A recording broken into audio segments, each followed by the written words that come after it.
To start off for fun. He said that, there's no music this year. We weren't asked to play anything. So we couldn't come up with a All right, good morning.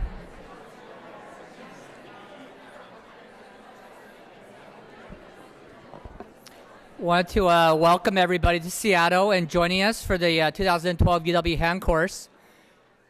I know everybody's getting seated right now, and parking, apparently there's quite a line out there for parking to get in here. I know there are a couple of events in the UW area. But first of all, welcome everybody to Seattle. I think most people here are from Greater Seattle. Just show of hands, who's from the Greater Seattle, Puget Sound area? State of Washington? How many people from Oregon? Wow. California? Any Canadians? Woohoo! I'm actually a pseudo-Canadian, so and one of our speakers today you'll meet, Dr. Kennedy, who you might have heard when he was up in Vancouver, who is one of our fellows from Vancouver, who's a Canadian as well. So, anybody from the East Coast? Woohoo! Right, so we're going to go ahead and get started. So I'm very privileged and honored to be part of the UW Ham program. As many of you know, it's a truly combined program. It's a collaboration between the Department of Orthopaedics and the Division of Plastic Surgery, where we have the ability as a group to treat anything from the simple to the complex, from your congenital deformities to your geriatric fractures, soft tissue flaps, bony injuries, and I still truly feel honored to be part of this group. So UW Ham faculty, as many of you have had a chance to work with our patients, consists of currently 4 orthopedic faculty, including Dr. Chris Allen, myself, Dr. Hanno, and Dr. Sack, and 2 plastics faculty, Dr. Jeff Friedrich and Nick Vetter, and we're actually adding another faculty next year. And if you look, the UW Ham Center, the UW Ham program, consists of 3 different hospitals: Harborview Medical Center, UW Medical Center, and Seattle Children's Hospital. And together with 3 centers, we're able to treat any complex trauma, a lot of tertiary referrals, and also congenital deformities and also athletic injuries in the pediatric population as well. Harborview Medical Center, as you guys know, it's the only level 1 trauma center in the entire WWAMI region. We have routinely traumas and complex injuries flown in from the greater Washington area, Idaho, Montana, and Alaska. And we really have the facility and the setup here to treat any complex injuries and hopefully act as a safety net for some of our partners in the area. This is a overhead view of UWMC overlooking Portage Bay, and hopefully everybody will have a chance to enjoy the greater Seattle area later on today. Of course, we again picked a really nice weekend in April for the course. It's supposed to be 60 today and 70 tomorrow, so for those of you out of town, hopefully you'll get a chance to enjoy the weather tomorrow here in Seattle. And we're also very fortunate that UWMC and Harborview are considered among the top 3 hospitals in the greater Seattle area. And Seattle Children's Hospital, my partners, Dr. Jeff Friedrich and Dr. Doug Hanno, have part of their practice. Certainly there to treat the pediatric population from complex congenital deformities to some of the athletic injuries and pediatric fractures as well. We have a couple of ducks in the audience here, but UW had a kind of uneventful but somewhat exciting year in sports this year. The football team was part of the Alamo Bowl, which set a record for the most points scored ever between Baylor and UW. Unfortunately, Baylor came out on top. And the basketball team, as you guys know, was the regular season champions for the Pac-12, but didn't make the tournament.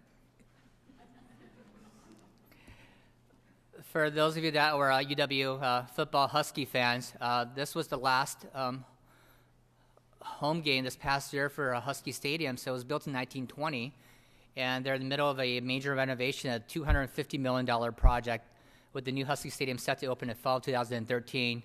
The brand new stadium, new basketball court and stadium as well, a new baseball park, as well as a brand new sports athletic facility. It's 30,000 square feet, where the new sports complex will be held, along with training centers, research, and hopefully it'll be a facility that will really be the mecca in the Pacific Northwest for athletes, both professional and recreational athletes.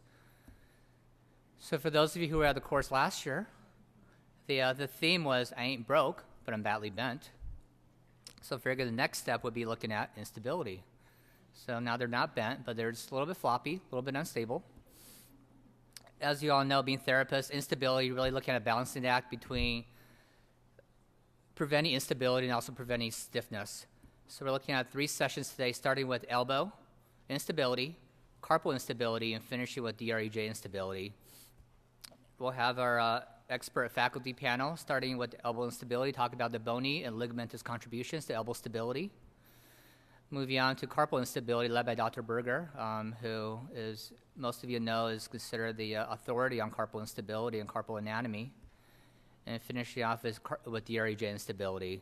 Again, most of you know these are some of the most complex problems we face as both surgeons and therapists in trying to get patients moving, but at the same time, not lead to persistent or recurrent instability. So it's really a balancing act, again, between the different structures. And very fortunate, I wanted to thank all my course faculty for spending their Saturday day, morning, and afternoon here at the Hognes Auditorium. We have our my partners, Dr. Allen, Friedrich, Hanno, and Vetter, as well as our great group of hand fellows, again, Dr. Kennedy, Kinetic, and Watt, and our very own therapists. Most of you probably know Carol Recor and Tom McClure. Carol works really closely with me at the UW Hand Center over at Roosevelt, and Tom McClure works closely with Dr. Vetter, Allen, and Hanno, and Friedrich over at Harborview. I think we try to make this course better and better every year. This year, we're truly honored and privileged to have our 2 guest speakers. Our first speaker is Dr. Richard Berger, who's an MD PhD, who did his hand fellowship at the Mayo Clinic, research fellowship at University of Iowa, actually has a PhD in anatomy, so he'll be leading off our anatomy sessions today. Professor of Orthopaedics at the Mayo Clinic, and I could really go on and on and on with his accomplishments and some of the honors he's achieved in his career. He was a teacher of the year for 2 years in the Department of Orthopaedics, the chair of the Division of Hand Surgery, previously served as the program director for the Hand Fellowship, has over 100 publications, 45 book chapters, and is the editor of 3 major textbooks. Mentioned before, he's achieved every possible honor in the world of orthopedics and hand surgery possible, and the Fulbright Fellowship, Bunnell Fellowship, the chair of the Academy of Orthopedic Surgeons, the president of the American Association of Hand Surgery. And our other guest lecturer, who, again, I'm very much humbled by both Dr. Berg and Dr. Michaelvitz being here. Susan Michaelvitz, or Dr. Michaelvitz, she's the president-elect for the American Society of Hand Therapy. She'll be the president next year. Again, we have another teacher of the year from the American Association of Hand Surgery. And she also works with the Guatemala Healing Hands Foundation, who you'll hear about the organization a little bit later on today. She's the editor of Modalities for Therapeutic Intervention. I'm also going to leave a lot of the rest of the introductions to Carol Recor later on for Dr. Michaelvitz. And later on today, we have a couple exhibits down in the exhibit hall between breaks and lunch. Different splinting and bracing companies for just a couple of little devices to play with, from Dynasplint, from Don Joy, as well as Pac-Man Arthrex with their top shelf orthopedics line, and also a couple implants in case you want to play with some of the silicone pyrocarbon implants, the Schecker prosthesis, and some of the other radiocapitellar implants that are out there. And for those of you who are in a spending spree, want to buy a couple textbooks, Elsevier is offering a discount code for both for all the Elsevier textbooks. So talk to Trixie out front for both Modalities for Therapeutic Intervention and also the rehab book. And a couple housekeeping items. If you have anything in the cadaveric dissections that you want to see, let us know. It's meant to be an open forum. Any questions and answers.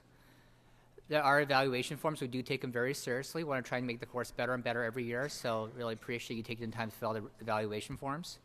The CU certificate should be given to you by Trixie by the conclusion of the course. The website, uwhand.com, hopefully this is a website we're developing to include surgeries, procedures, diagnosis, treatment. Hopefully some of the, this course today is videotaped by UW-TV, so we'll hopefully have streamers and video links on there if you want to listen to any of the talks down the road in the future. And also, let us know what you want to see next year. We try and change the topics every year based on any interests or any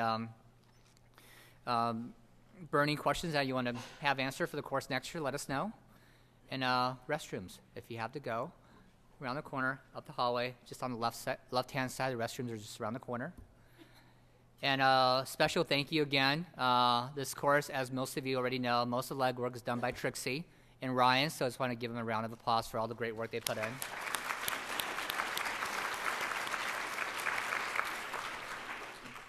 And I also want to thank my, a lot of the volunteers today are actually my colleagues over the UW Roosevelt staff.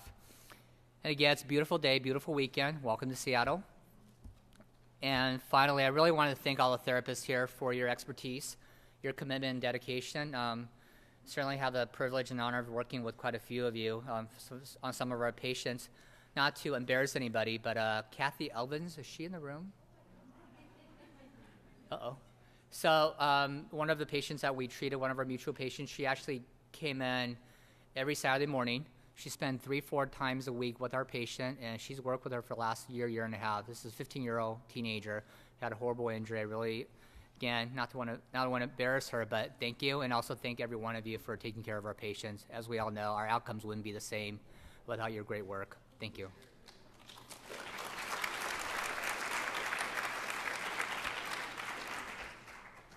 So to lead off the sessions, our first session is on elbow instability. And Dr. Lucy Kinetic will be leading us. She's one of our fellows from UCLA. So those of you who have been part of the Demystify series, she's been trained by Dr. Meals. So we have very high expectations of her today. Thank you. Good way to start. Good morning. I'm Lucy Kinetic. I'm one of the current hand fellows here. I'm going to start off the morning talking about elbow anatomy and biomechanics. This may be a review for some of you, and it is generally pretty basic, but I think it's a great way to start into the more complicated lectures on the instability, and then also to lead us into the anatomy section.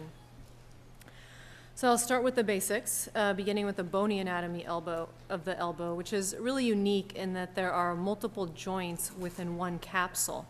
So there's the ulnohumeral joint, radiohumeral joint, and the proximal radio-ulnar joint. It's also a highly congruent joint, and so because of this, any articular or bony abnormality, such as after a fracture or ligamentous injury, really has the potential to cause significant deficits. It's also unique in that it allows both flexion, extension, and rotation through these multiple joints. And again, these joints are all in one capsule, which leaves really minimal room for any bony or ligamentous injury, and may be part of the reason why even a minor injury can result in loss of motion. So starting with the humerus, it has several important landmarks. Its articular surfaces are made up of the capitellum laterally, and this articulates with the radius and is one of the sites of rotation. And the trochlea, which articulates with the ulna and is the site of flexion and extension. Probably more clinically relevant are the epicondyles, which are palpable very easily through the skin. And laterally, the lateral epicondyle is the origin of the wrist and digit extensors, as well as the supinator. And of course, the site of lateral epicondylitis, which, based on how many we sent to therapy, you probably know more about than we do. And medially, the medial epicondyle is the origin of the wrist flexors and the pronator, and again, a very common site of pathology. So moving further down the bony anatomy of the elbow, like I stated earlier, the radius is the site of rotation. And the radial head consists of the articular surface where the rotation occurs, and this sits on top of the radial neck. And both of these are important landmarks, mainly because they're sites of pathology. The other clinical portion of the radius around the elbow is the radial tuberosity, which is where the biceps tendon attaches, and is the site of a distal biceps tear. So, as I stated earlier, some common pathology about the elbow are radial head fractures. And you may see quite a few of these because minimally displaced radial head fractures are essentially treated with early motion, whereas displaced fractures, as you see in the lower pictures, are treated with fixation. If not reconstructible or associated with complex fracture dislocations or instability, we can often also treat these fractures with radial head replacements. So the last bony structure in the elbow is the ulna, and this articulates both with the humerus to allow flexion and extension, and is also part of the proximal radial ulnar joint, which is where rotation occurs. The important bony portions of the ulna are the olecranon, which is the attachment of the triceps, and also is the cause for olecranon bursitis because it is a prominent bone covered by a very thin layer of skin and subcutaneous tissue and prone to injury. The coronoid is also an important structure in the elbow, and it has a large role in elbow instability, and we'll see that both in the dissections today as well as in the later talks. The olecranon also, of course, is a site of fracture, and this is a fracture that we frequently treat with surgery because, like I stated earlier, the triceps attaches to the proximal portion of the ulna and creates a very strong pull to displace this fracture. So on to the muscle anatomy. And again, this is another reason why the elbow is complex, and it's because multiple muscle groups both cross and originate from the elbow, including the wrist extensors, the digit extensors and flexors, and the forearm rotators, in addition to the biceps and triceps.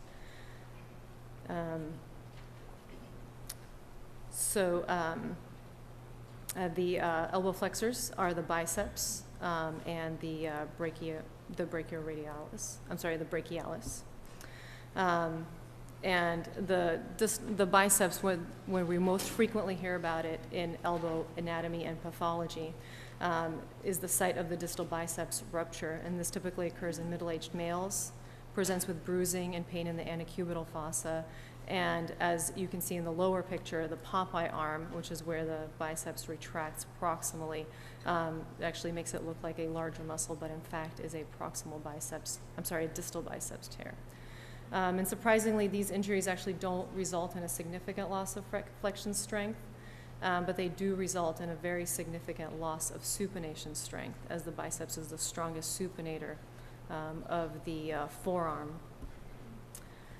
The elbow extensor is the triceps, which, like I stated earlier, attaches to the proximal ulna.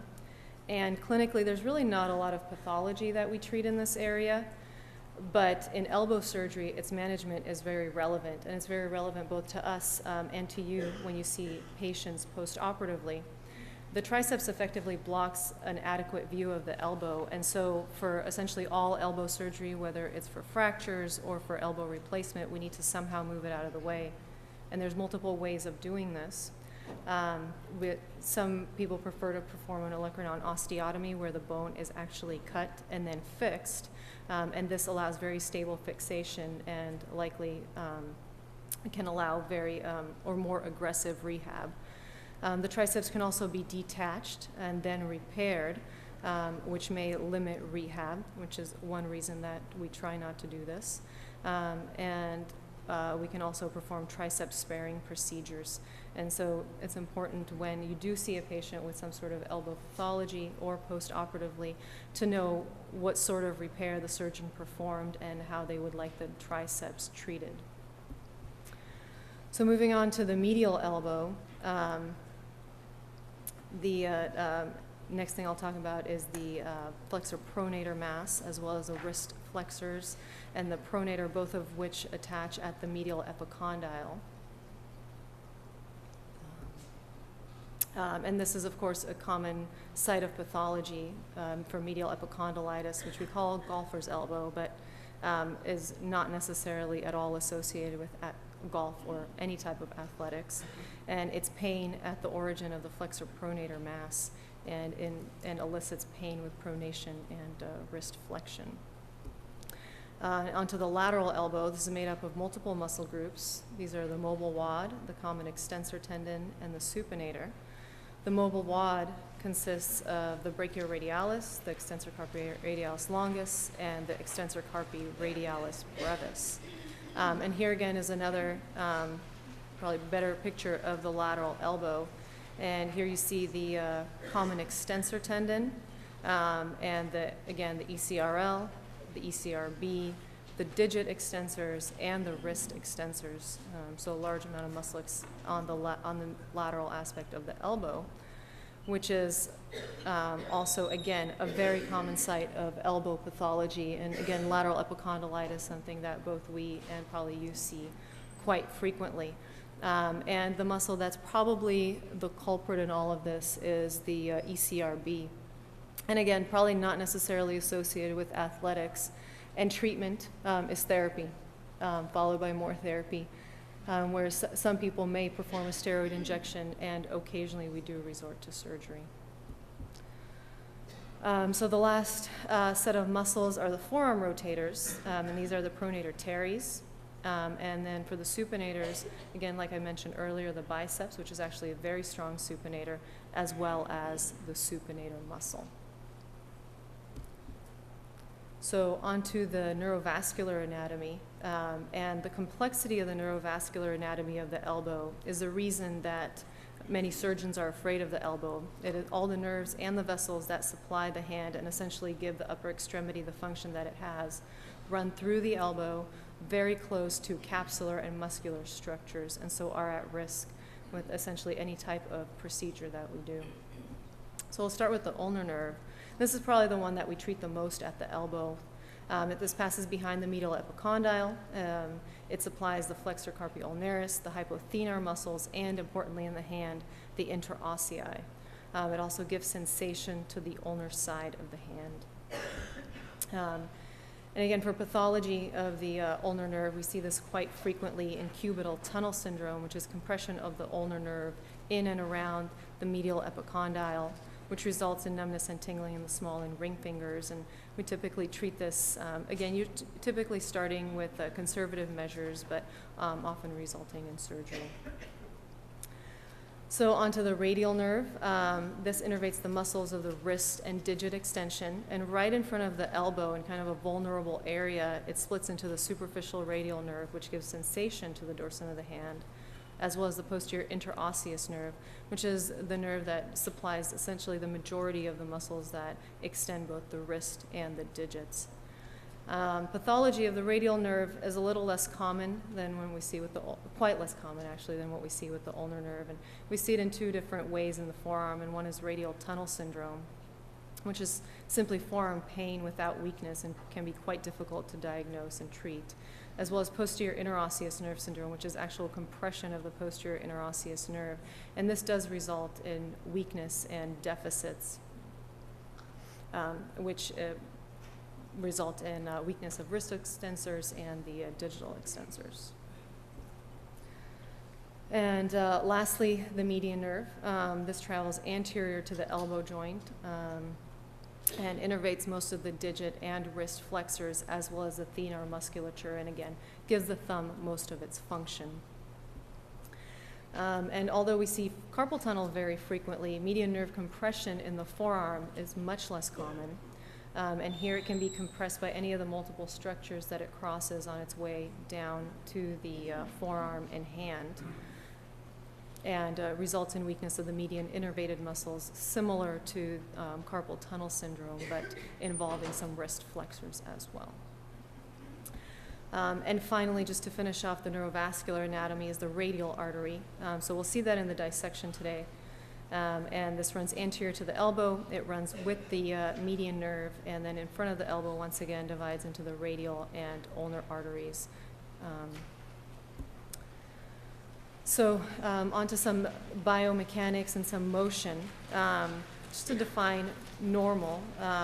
So normal flexion of the elbow is typically defined as 0 to 145, depending on what one reads. And functional motion is generally considered to be 30 to 130. And although we kind of state this as typical, it really depends on the particular patient that one is treating and what they require for their activities of daily living, for their work, and for their activities. One thing to note about elbow range of motion is that rarely after injury can a patient attain full motion, and typically a patient will be limited somewhat in extension.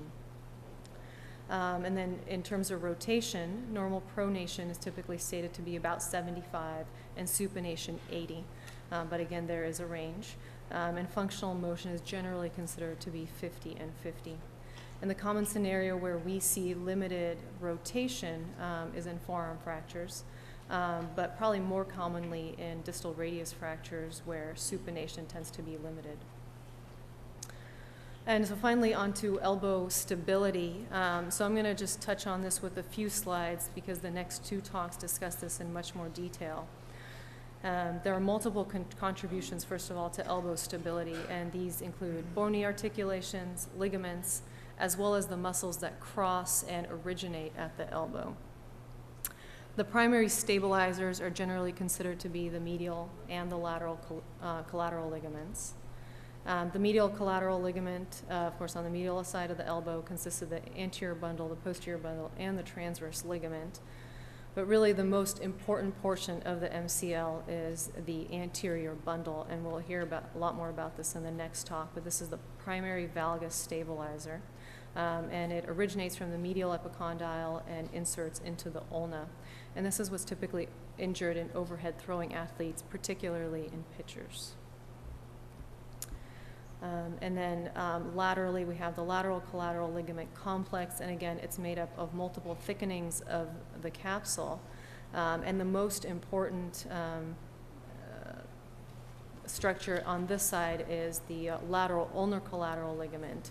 And this originates on the lateral humeral epicondyle and again attaches onto the ulna.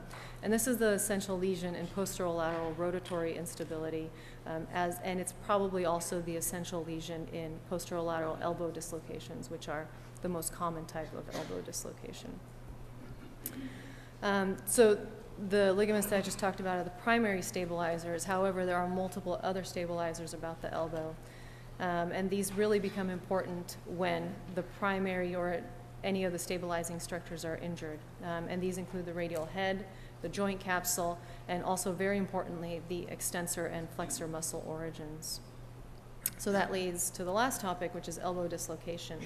And the most common type of dislocation is posterolateral, which you see in this x-ray where the radial head seems to be sitting laterally to the capitellum. And although it is a posterolateral dislocation, it's probably most likely injures all the ligaments as well as the capsule around the elbow. And obviously the more injury that exists, the more likely a patient is to need surgery. And so typically stability is tested after reduction to guide treatment. So once the elbow is reduced, the physician should range the elbow, see where the stability is, and if it is stable, then place it in the position of stability, such as in a brace, and then rehab can start early in that position. And typically, slight flexion as well as pronation is where the elbow is most stable after dislocation. And this is because the medial structures tend to be intact, and these are placed on tension and allow stability. And treatment, like I said, is operative if unstable. But if it is stable, we generally like to start range of motion within 2 weeks, possibly in a brace, depending on the stability.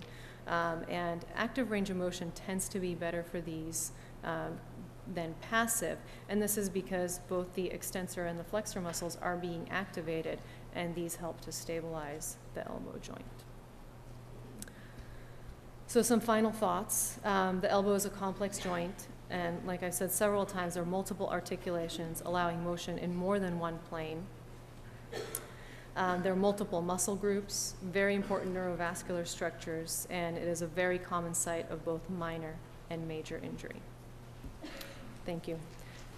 I don't know how to get out of this. Are there any questions for Dr. Kinetic from the audience? I want to thank Dr. Kinetic for a great overview of elbow anatomy. As she mentioned, it's a very complex structure. Our next session is going to be with Dr. Kennedy, our fellow Canadian, and he'll be going over the athlete's elbow and some of the throwing injuries that you may encounter in your practice. Thank you. As Dr. Huang said, I'm one of the hand and microvascular surgery fellows here, and I did my orthopedic residency for 5 years in Vancouver, so some of you might recognize me from BC. I was given the topic of the athlete's elbow, and athletes can develop a number of injuries, but the theme for today is instability, and Dr. Hanel is going to talk about traumatic acute instability, What I'm really interested in talking about is chronic or acute on chronic instability in the throwing athlete. And the throwing athlete, that can include football quarterbacks, javelin throwers, maybe even dodgeball players. But really, the most common thing we're talking about here is baseball players. As therapists, you may be the first elbow expert that a baseball player comes to see about problems with their throwing arm. And at the end of this talk, I'd like you to be a bit more comfortable with the anatomy and mechanics, the history of reconstruction for throwing athletes, clinical evaluation of throwing athletes, principles of prevention and operative management, and non-operative management, and emerging principles in rehabilitation. I think in any discussion in a good review article or a textbook, you'll find a delineation of the stages of pitching. But rather than focusing on this actual description for the talk today, I want to actually show you a video with high-speed camera of someone actually going through the pitching movement. So this is Tim Linsenham. He's a local from Bellevue, Washington, and he is a pitcher for the San Francisco Giants. No, he doesn't play hockey. So I want you to just kind of focus on what his arm is doing through this. Try to think about the forces that are going through his arm as he goes through the pitching movement.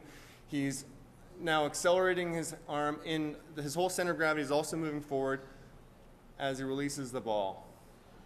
And then go through the deceleration. This is when the shoulder goes through the most intense forces. This is from a different angle.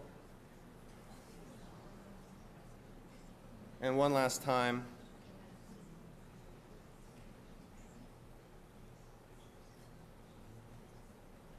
And what you'll see is then there's a follow-through movement where his entire body, he has to slow down the entire his center of gravity with the tremendous force.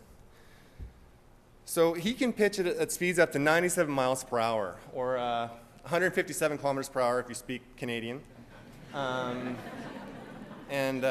he doesn't have a very muscular build, you probably noticed, but he can move that ball at extremely high speeds. And that's primarily because he can efficiently transfer energy from his lower extremity through his trunk, through the kinetic chain of his upper extremity, and pass that to the ball as it flies towards the batter. The stresses that go through the arm during this movement are incredible.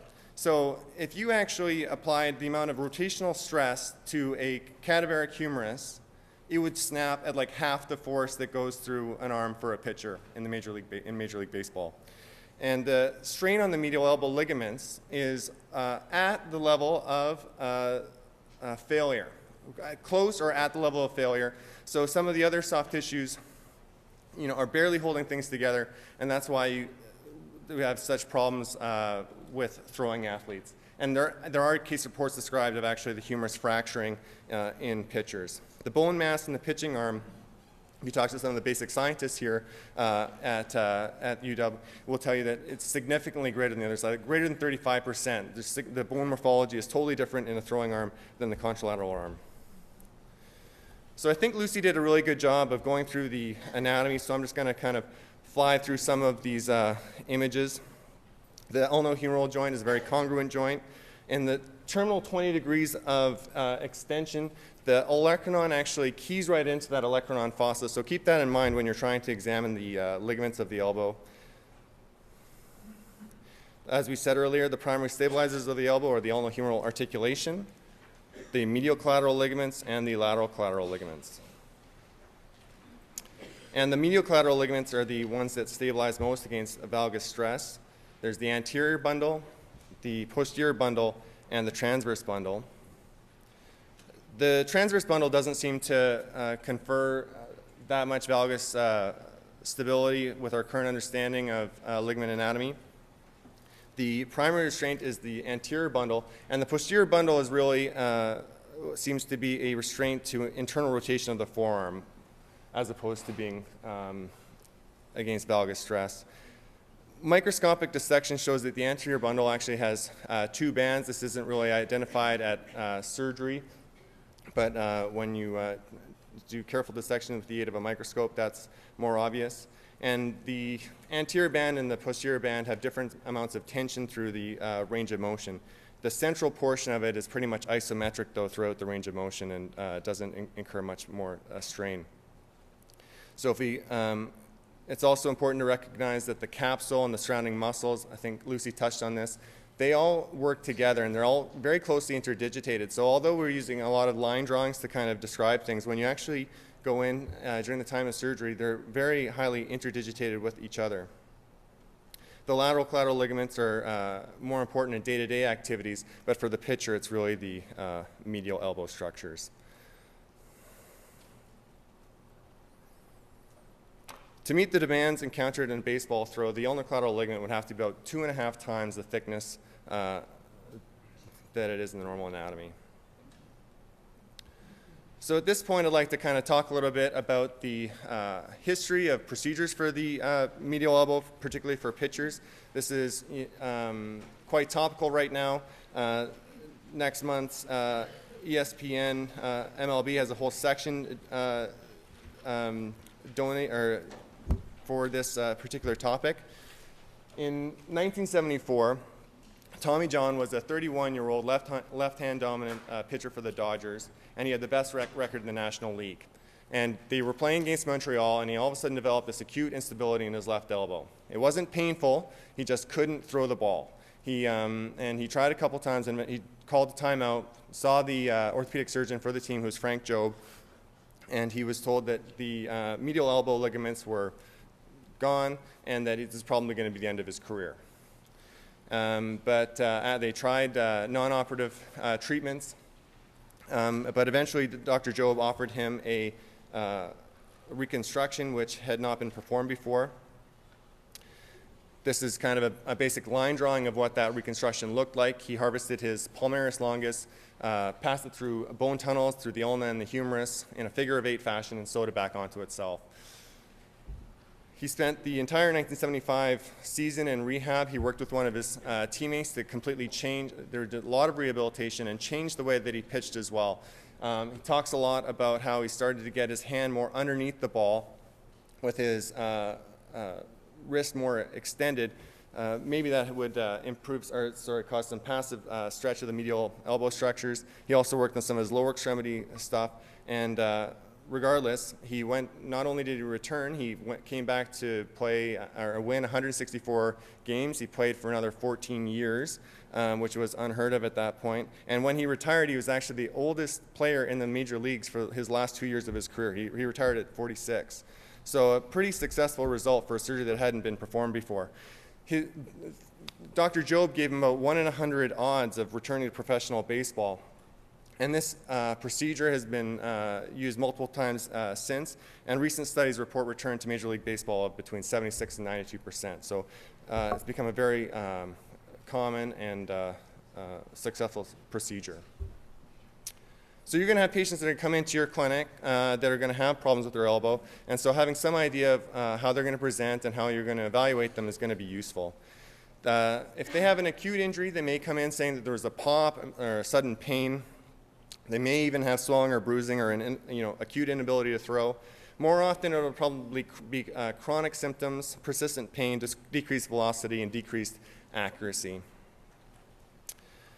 The symptoms that they develop in the elbow are predicted by the types of forces that you saw in that video during the throwing motion. So there's tremendous medial-sided elbow tension, and this prolonged excessive tension on the medial side is combined with the bending moment at the ligament itself, and that causes some shearing within it, and that's thought to cause a lot of the pain symptoms that are present. This leads to attrition and lengthening, and over time, that lengthening on the medial side causes more compression through the lateral side of the elbow, which is, in a normal elbow, only a secondary stabilizer. This leads to arthritis, can lead to osteochondritis dissecans on the lateral elbow, and over time you can also develop some posteromedial impingement with some osteophyte changes, and so they can get posterior elbow symptoms too. So this combination of the medial elbow opening, lateral elbow compression, and posterior elbow impingement has been called the valgus overload syndrome. Evaluating patients who have the valgus overload syndrome is based on what I just described. You do what you usually do, inspection, palpation, and moving the elbow through a range of motion, examining it medially, laterally, and posteriorly. Also considering some of the differential diagnosis like ulnar nerve subluxation, snapping triceps, or epicondylitis. When you're focusing on the medial elbow instability in a throwing athlete, I think the most useful parts of your examination are going to be the special tests. The classic valgus stress test, as I mentioned before, involves bending the elbow just enough to get it out of that portion where the olecranon is in the olecranon fossa, and that allows you to assess by applying a valgus stress, the amount of opening on the medial side.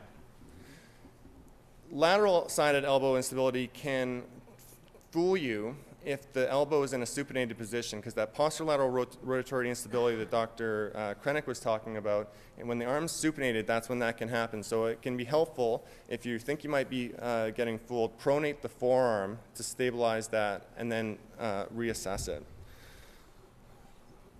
A milking maneuver is also used that kind of recreates the position that is more likely when someone's going through the pitching motion. And so that's a static examination where you get the thumb and kind of pull it in this direction, and you can get the patient to do that themselves and see if it recreates their symptoms. And more recently, Sean O'Driscoll at the Mayo Clinic conceived the moving valgus stress test. And this was based on some of the things that he was seeing in this patient population. And it's not a static test. Basically, it's the same position as the moving valgus stress test, but you bring the elbow out into extension. And that'll cause a lot of pain right through what they call a shear angle between 70 and 120 degrees, and that's highly sensitive and specific for medial-sided elbow instability, so it can be a useful test. Just to touch again on ulnar subluxation should be considered in a differential diagnosis, and also can be useful to examine the distally for the hand. But you also need to keep in mind the kinetic chain. So this is an example where someone might come into your clinic with an elbow problem, and you might actually get them up on the examining table and examine their hips. Because again, it's all that kinetic chain from the lower extremities through the core and up through the upper extremity. Assessing the shoulder for range of motion issues can be helpful. There's a standardized set of x-rays that you can obtain. And what you'll see is the findings on the x-ray will kind of go with what we talked about in the forces that we were talking about. On the lateral side of the elbow, with the blue arrows showing some narrowing at the radiocapitellar joint, and on the medial side, there's some osteophytes developing with the red arrows. Stress radiographs can actually show some opening at the medial side, but not necessarily so. MRI can show some edema in the area, or an MR arthrogram can show some dye leakage on that side. I think what we're seeing more and more of now is with people focusing on pitching from a very young age. Also need to not to forget children and adolescents who might have Panner's disease or radiocapitellar osteochondritis dissecans. Panner's disease being in the younger population. This is like a 7 or 8 year old, and radiocapitellar in more of the adolescents. So I'd like to move on now to treatment. Recently, the treatment for throwing athlete elbow problems has really been focused on prevention. This has been particularly in the last 5 years, or maybe 10 years. Strict pitch count has been implemented in Little League Baseball since 2007, and this is based on strong evidence that pitchers who did less than 200 pitches in a season versus those who did more, there was a significant increase in the amount of elbow injuries. This includes using rest days, and that's implemented in the Little League rule book. There's some weaker evidence that certain types of pitches, like sliders and curveballs, can also cause increased amounts of elbow problems, but that is not been implemented in any kind of rule book. and more people are kind of focusing on core strength and preservation of hip and shoulder range of motion. Once a diagnosis has been made of medial elbow instability or valgus overload syndrome, rest can be a helpful treatment. Limiting the pitch count can also be helpful. Getting onto an interval throwing program, and more and more we're seeing biomechanical analysis and coaching. So there's clinics that are popping up that they'll put little markers on you, do high-speed video, and take a look at your throwing motion. And that remains pretty controversial because there's a lot of opinions on what kind of biomechanics are really harmful and those that are not.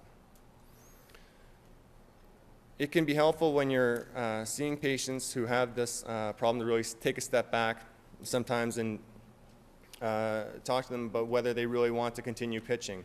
This is a problem that is really related only to pitching, and often if they stop pitching, they will no longer have any symptoms. But for people who have college scholarships that ride on this, or other who are passionate about baseball, that's not even a consideration. And so in that case, failing conservative measures, we look at surgical reconstruction. This is the classic Job technique, and since then, other surgeons have come up with various modifications using interference screws, other bony tunnels, docking techniques, and you can use grafts harvested from the leg, from the palmaris longus, or from the hamstrings. A useful adjunct can be elbow arthroscopy and removal of loose bodies if that's also a problem. As I touched on before, the return to sport after surgery for throwing athletes with elbow problems is very high. In fact, it can be so high now that there are some overeager parents who come in because there's athletes who say after they had the surgery that their throwing is actually better than it was before, and so some people are coming and saying that they can have a prophylactic Tommy John surgery. But really, I think that's because this is a chronic problem where people lose their accuracy and velocity over a long period of time, and so getting the surgery can help with that. Rehabilitation after UCL reconstruction, I've outlined a standardized kind of program in your handout that I'll leave you to go through. I won't kind of read through it here. But there are some important kind of principles that kind of come out of that might be useful. I think more and more there is a focus on earlier restoration of movement. Previously it was kind of increased over 8 weeks. Now people are getting more aggressive at trying to get it back 4 to 6 weeks to prevent stiffness. That had a lot to do with a study by Burness et al. In the American Journal of Sports Medicine 2009 that showed that the ulnar collateral ligament strain with range of motion was essentially no strain between 0 and 135 degrees. So that kind of gave people the green light to start pushing things and seeing what they could do in terms of improving range of motion earlier on. There's an emphasis on wrist flexors and shoulder strength, preparation phase of throwing and doing plyometrics longer, and also a longer period once there's almost essentially full recovery of long toss time, but on a flat ground and not really getting on the mound until a bit later, until they feel really confident. Wrist and hand isometrics, strengthening goes from isometrics early on to isotonic programs in 3 or 4 weeks. And people who are doing a lot of this surgery and a lot of this rehabilitation are really working a lot on dynamic stabilization aspects. So doing a lot of their exercise on exercise balls, recognizing again the transfer of the kinetic chain from the lower extremities to the core and to the upper extremities. So I think with that we've covered the anatomy and mechanics, history of the procedure, clinical evaluation, prevention and non-operative management, and rehabilitation principles. So thank you.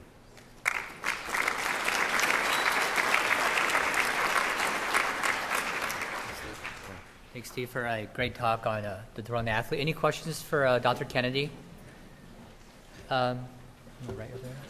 I have a question just about catchers. I think they're right behind pitchers with this problem. Is there anything different you would say to a pitcher or a catcher, or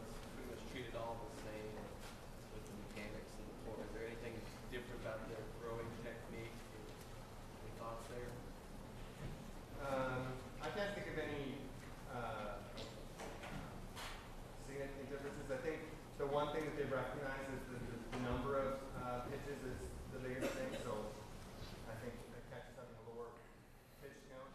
And it's really hasn't been borne out yet. I think that's kind of the hot topic right now is what can we do in terms of the way that players are taught to throw can be done. So there may be catchers who have abnormal mechanics with the way that they throw that could be addressed, but that really needs to be borne out a bit more. Everybody, when I was preparing for this, there are experts who will say they'll use one player as an example of someone who has terrible throwing mechanics. They talk about this kind of inverted W position where they bring their arm up like that, and then throwing that those have to work. But then you have other experts who say no, that they'll use that same player and say that's an example of perfect pitching mechanics. So really that needs to be clarified a bit more. Hopefully with all these high-speed cameras and markers on people will have a better understanding. Hopefully with more research.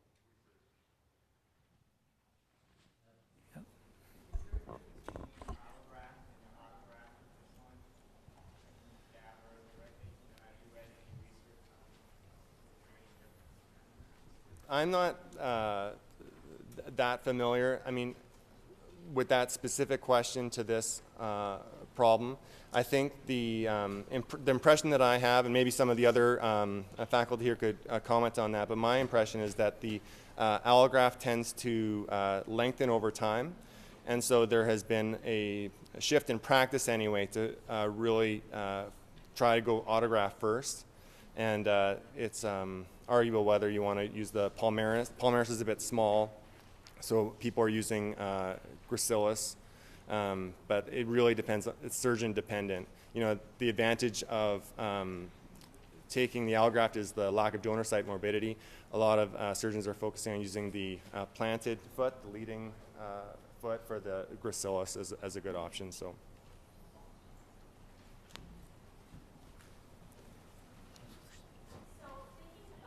Sorry.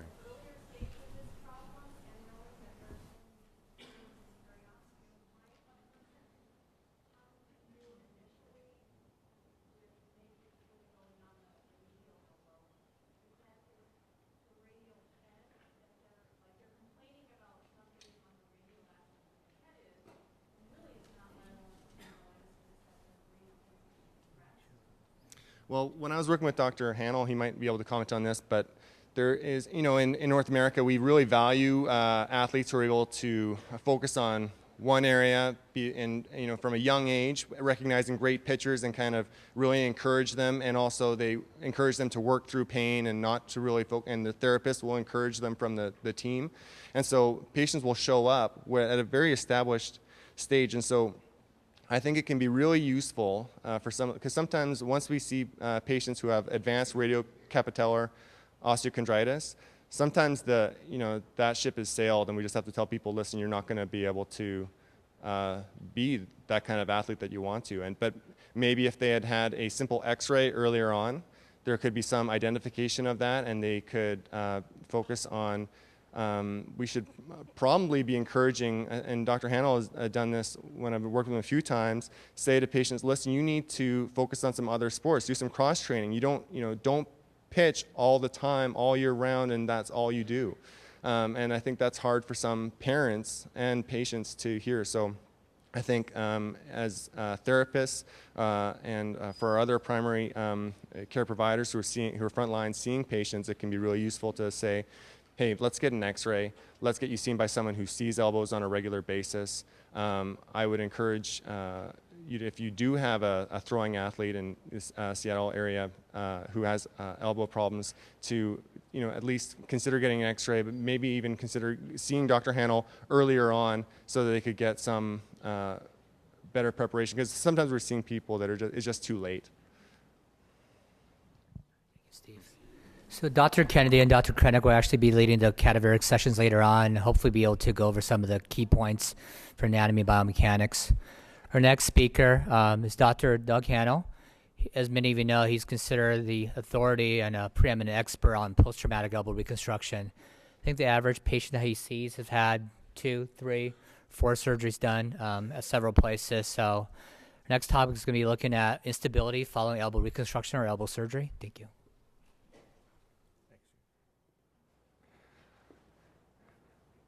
So first of all, thank you all for coming here. The only reason that I really thank you is that it's the first Saturday that we have sun every year. You notice that? For 5 years in a row. It's been, so thank you. Thank you very much for bringing spring to us. Most importantly, thank you for taking care of our patients and the patients that we send to you and working with us. And one of the true beauties of looking at end results in hand, upper extremity, I just went to sleep. Okay, perfect. Hey, Jerry, is this yours? All right, so let's go here. That'll work. I'll get it. So one of the true things, the beauty of hand upper extremity surgery is that to get a good result, it requires a reasonable patient, a good surgeon, and a great therapist. And so without missing one of those 3, you're not going to get a very good result. So thank you very much for contributing your 1/3, probably 1/2 to the outcome of the patients that we see. I was asked to talk about elbow instability after injury. And I have nothing to disclose except all those pictures, those young athlete pictures. Please don't send them to me. All of those elite level athletes, those 8th graders, don't send them to me. And I can tell you that any child that I see who is playing one sport that comes to me with a complaint related to that one sport, my advice to them is to find 2 other sports and to break up their season. So, you know, when we look at acute instability, we've sort of talked about the medial side of it, and it's really been covered by Steve and by Dr. Kinetic's lecture, and I think those are great lectures. Thank you for doing that. That's a lot of time. That's a lot of hours to do that. But I think that acute injuries treated poorly are going to lead to chronic instability, or unrecognized early are going to lead to chronic instability. And then that timeline is questionable. You know, when does something acute become chronic?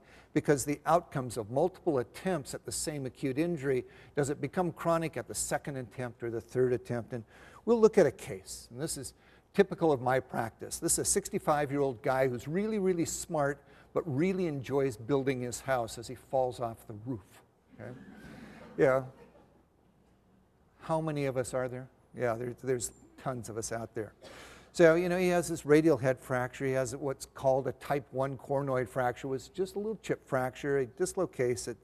And then he goes to his surgeon, and surgeon puts the radial head together, and that's really cool. And opens up the joint and puts that together, and that kind of looks like that. And it's kind of like, okay, this is good. All right, there it is back in place. And that's lined up, and little gap there, but that should, with time, get better. And he's in his cast, and he comes back, and, oh, rats. Rats. So they take him to the, so they literally take him back, and they do closed manipulation, and they get a CT scan to evaluate him. They go, here's what's missing. We're missing the medial collateral ligament, that you just heard a lot about. So they take him back to the operating room, and they fix it. And they find that he's really, really stable, especially when he's flexed up in this position. And 1 week later, he comes back, and he's out. And if you look over here, you got this space that's shown here, and he's subluxing here, and it's kind of like rats. So what do you do about that? So that's when he shows up in my office. Okay? And that's typical of my practice. So if we break this up, whether acute or chronic, elbow instability is either bony problems or it's soft tissue problems. That's simple. Okay? And the radial head, we'll just talk about bony things. Radial head, if you have more than 25% of the radial head that's missing, this is an unstable elbow, an unstable radial head. You can't accept that. And that's actually demonstrated by one of my partners, a woman named Daphne Beingastner, who is also a Canadian, for the Canadians that are out there. And she knows Aki, okay? So, but she, in her study, she actually demonstrated this both biomechanically and in the clinical setting. And in addition to that, amongst her work, she sort of demonstrated what the radial head was worth to an elbow. Just axial loading through an elbow, it's 40-60, shared radial head versus ulna. And so you can imagine when you take that radial head out, all of that 100% goes into that ulnar-humeral articulation. So eventually, anybody without a radial head, whether or not it's congenital radial head or post-traumatic radial head that is missing, is going to have problems. It's just going to happen. Luckily, we don't walk on our elbows. I mean, imagine if this were a hip, knee, or an ankle, we'd be crippled within months as opposed to within years. And it's a hinge, as Dr. Kinetic had talked about. It's an elliptical hinge, so it's kind of sloppy and off-center. But the stability of that elliptical hinge really can depend on the soft tissues, but also on bone. So just bone alone, just the architecture of the bone will provide stability to that. And again, in a study that was done by Dr. Beingastner when she was in Canada with Graham King. And working in his lab, she demonstrated the percentages of instability that occurred as you resected various parts of the bone. So that unto itself, a bone by itself, and the bony architecture will provide inherent stability. One of the inherent stabilities that we talk about is capitellum, the bone on the radial side, on the far side of the humerus. And this is a fun bone, mostly because it sits up anterior to the axis. It's got an offloaded hinge. And because it sits anterior, you shear up into it. And the thing that will happen, although this is about as subtle as a freight train, is as you look at this fracture right here, that's off here, very often all we do is we'll see just a small shearing injury, and that small shearing injury will be just enough to have this. And this is, again, an article by Mike McKee, another Canadian, right, pervasive, and Jesse Jupiter.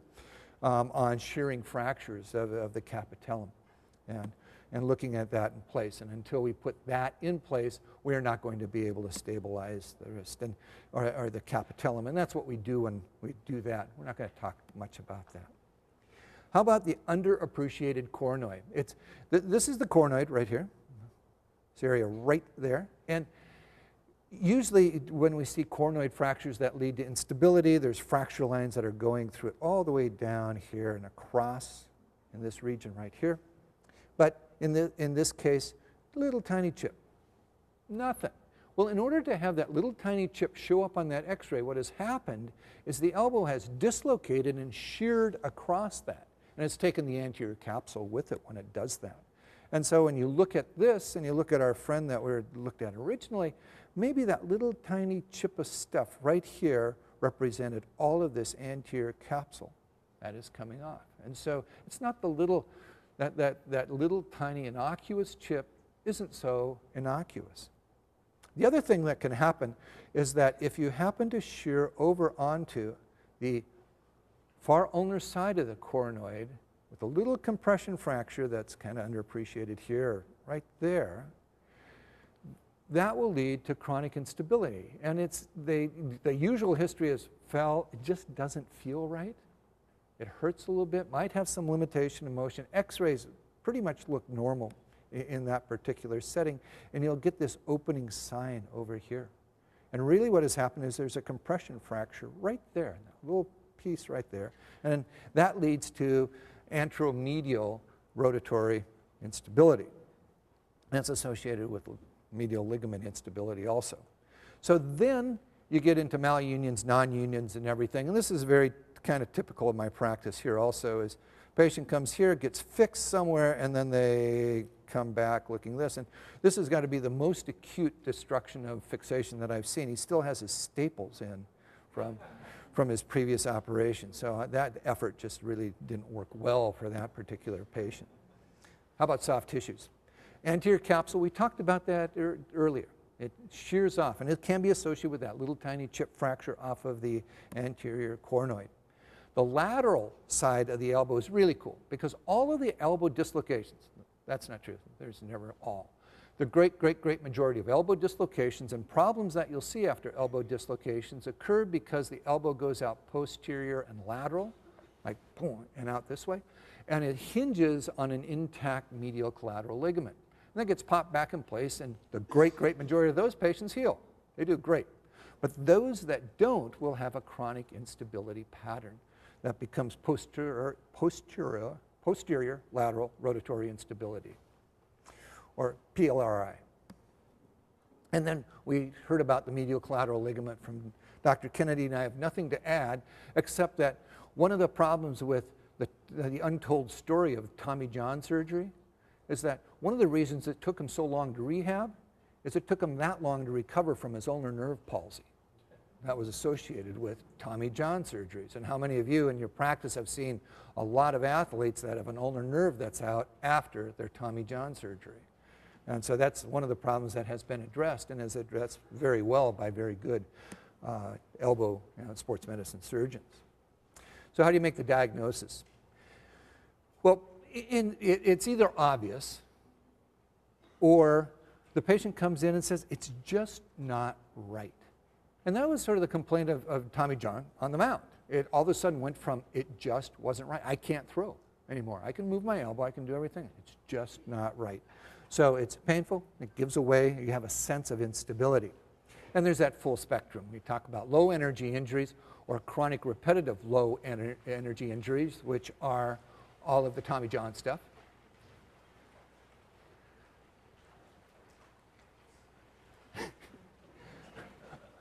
I got to make a comment. One of the things that I do is the study of adult education is called heuristics. It's a whole science of this. And there's this whole push out in heuristics now is not to give outlines to people, because it's apparently is totally distracting to the not so much to the speaker, but to the actual audience as they turn their pages. And so you have to restart.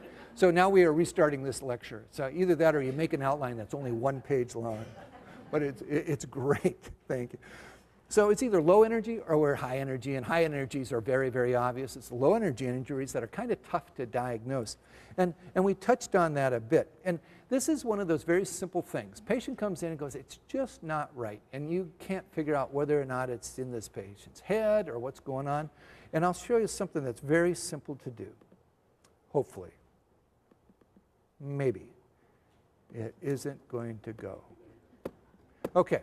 So this video is not going to work, nor the next video or the next video. Is it? Yeah, it did click, although it worked before. Okay, so here's the study. I am going to be the video.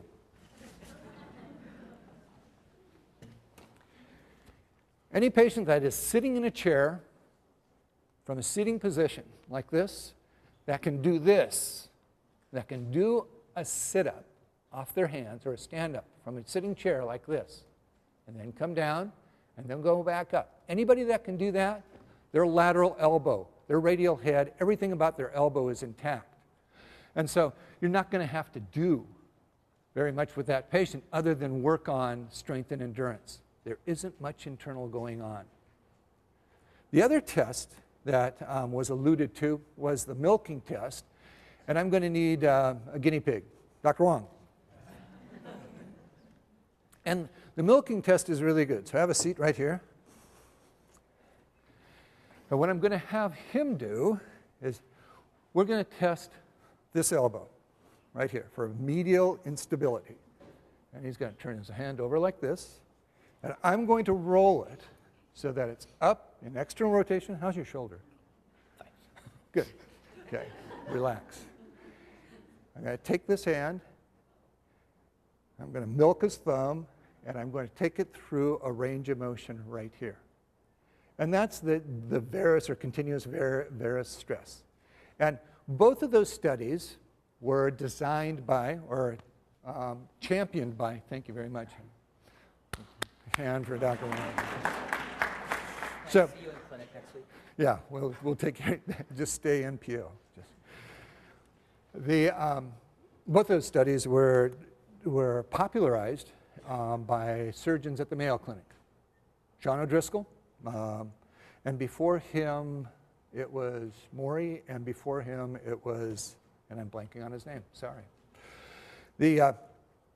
But as we go through this and look at that, both of those studies, the milking test and that just sitting off there, if you can do that, then your job is really going to be working on endurance and strength, and it starts at the shoulder and it goes to the fingertips. And just as an aside, boom, this is my aside, is any physician that asks you to rehab the elbow, that's exactly right. Any physician that asks you to rehab the elbow and asks you to strengthen the elbow, I think that you should ask carte blanche. Can I work on the shoulder, elbow, forearm, wrist, and digits? Because you can't rehab an elbow without doing all of that. So that just becomes automatic. In the examination, pronation, supination examination, looking for crepitance and limitations in motion, flexion, extension, and pronation, supination. And please do your pronation, supination with the elbow flexed at 90 degrees to lock it in so that they don't compensate with their shoulder. We talked about posterolateral rotatory instability, and this is a kind of cool test, but it's a hard test to kind of do. They talk about taking and putting a valgus stress on the elbow as it is extended in the supination and extension simultaneously. And if we're really lucky, I wonder if that'll work. We'll see if it does. But how many people do lower extremity rehab here? Everybody does. Okay, great. So what you do is, you know how you examine the stability of a knee? And you're doing that? And everybody's very, very familiar with it. Certainly most orthopedic surgeons are. Take the elbow, put the patient flat on his back, extend the arm above your head, and all of a sudden the elbow becomes a knee. And then you can start to flex it, and as you're flexing it into extension, valgus strain, the radial head will pop out posteriorly. And that's that maneuver done in this particular patient, and not shown on this particular video. Rats. So the other test, the other instability that you'll look for is rotatory instability, is the posteromedial rotatory instability, and this is the one where you have to have a high index of suspicion. And because what you're doing is you're putting a varus load on the elbow. So you're bringing it in and you're bringing them from, instead of out, like the milking, this is a reverse milking test, and as you're putting that varus load on the elbow, they're going to go, that's just not right. And it's because of the compression. What ends up happening is that the trochlea shifts on the compression fracture of the coronoid, and it shifts. So that's your study that you do for that. The minimal study for every elbow is an X-ray. And does everybody need an MR scan? Nope. You can eliminate all of that stuff if somebody has you, if your physical examination goes all the way through that, and the only thing that you might think they might have is medial instability, then that's where you do CT scans, secondary to a bony injury, but all those others. If your milking test is negative, if your push-up test is negative, these people really don't need a whole lot of studies. They're not going to reveal anything, and they can become very, very expensive doing that. And if you look at that right there, that's about $3,000 worth of imaging right there, of healthcare dollars, just down the tube, literally. So, treatment. If we break it up into bone and then soft tissues, which we will, bone, we put the radial head together, repair it, replace it, especially if it's over 25%, as shown here.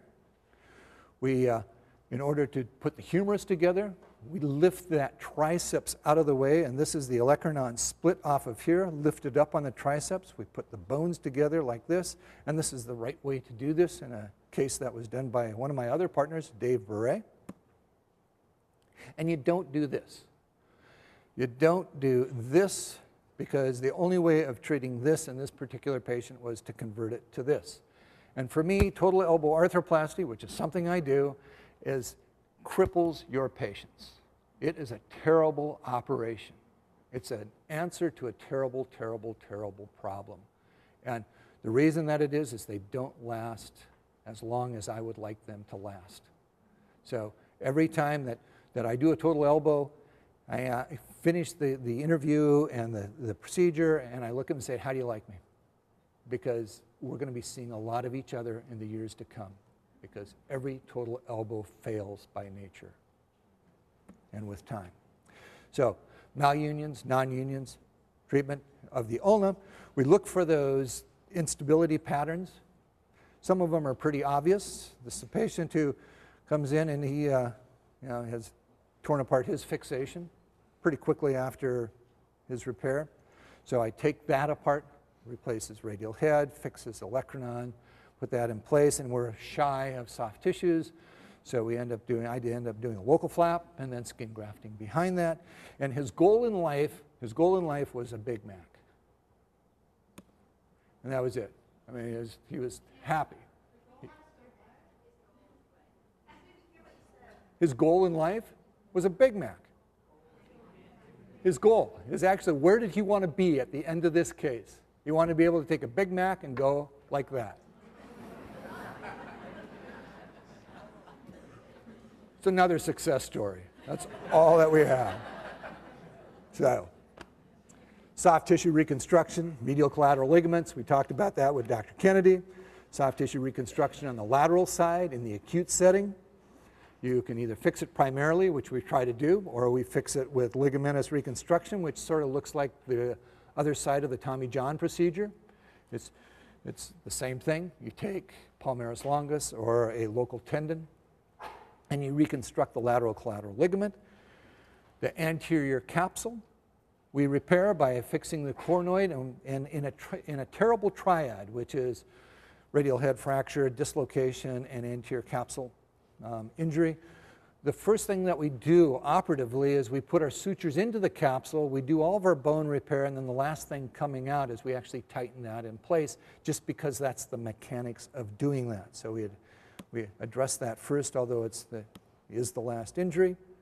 And in the setting of terrible, I can't make it work on the operating room table, which occasionally happens, then as a last resort we go to a hinge, which is shown in place. This is my treatment for these. I don't use radiation for the great majority of my patients, especially acute trauma patients.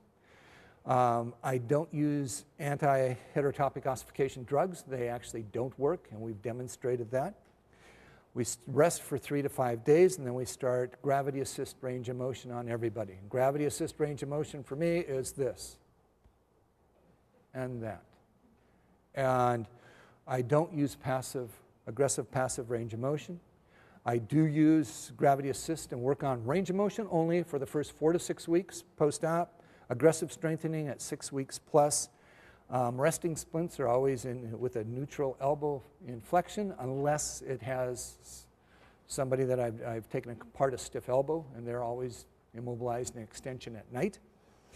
And I actually try to avoid extension splints in machines, such as static progressive elbow splints and such. And those are the expectations that I have for my patients, and which we get more often than not, to the tune of about 90% in our setting. I can tell you that if my patients went to work before their injury, they go to work after their injury, and if they weren't working before their injuries, they still aren't working after their injuries. So, what are we going to do with this guy? We'll take all of those things together. We'll look at his bony structures, and we realize that his radial head is just shot. It's not going to work, and this happens to be the articular surface between the radial head and the ulna. So we excise that. But I'm going to use that later. I'm going to replace that with the radial head. So I've dislocated the elbow, and we're looking at the humerus, and here's the ulna. There's where the radial head was. And I'm going to recreate a coronoid, so I cut off that radial head. This becomes a coronoid and an anterior capsule. I'm going to attach the anterior capsule to that and put it in place, shown right here. So now I've created a bony stability of my coronoid by putting that radial head in, or that coronoid in. Then we replace the radial head, shown here. That's this bright shiny thing right there. And it goes in place there, and then he goes from here, coming across here, and we put him through gravity assist range of motion. But I put him at rest for the first 3 to 5 days and then put it in place. And there's his 24-week post-op visit, and he's still climbing on his roof. So, thank you.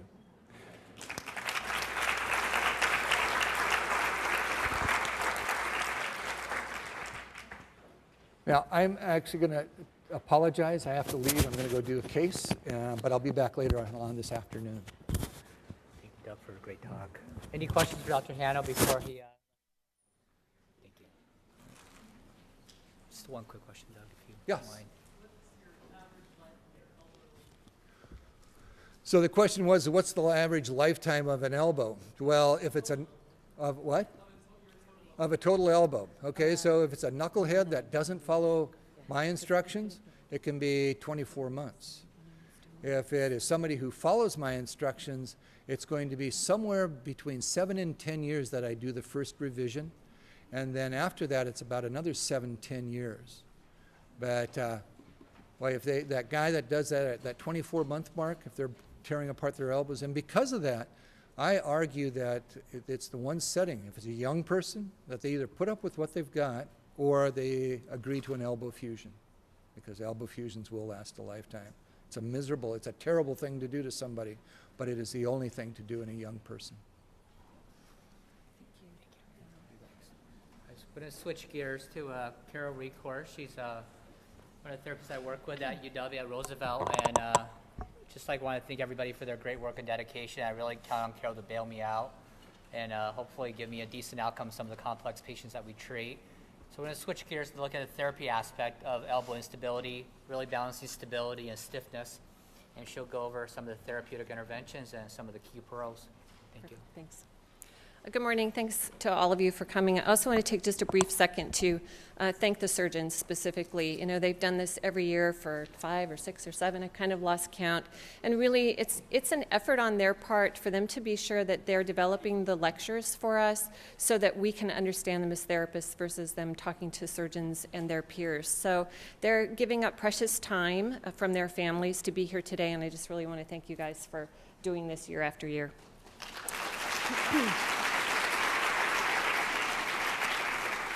So I'm going to talk to you about the therapeutic intervention for elbow instability and reconstruction, and I want to let you know that I've kind of changed my handout, so there's going to be some page turning going on. I have hidden all of the slides for the anatomy, which is the first, I think, page of your handout. I left them in the handout because I want you to be able to refer back to them as I'm going through the lectures if you need to. I also had a portion of my lecture that was on the throws athlete and the rehab for that, but Dr. Kennedy did such a great job with his lecture that I've also hidden those slides. So don't be surprised when you have to kind of leap forward a couple of times through the lecture. So the other things that I'm going to cover today are some of the evidence that's out there for therapy protocols, and then actually go into the protocols themselves, including fracture dislocations and specifically terrible triads, and then briefly on total elbow arthroplasties.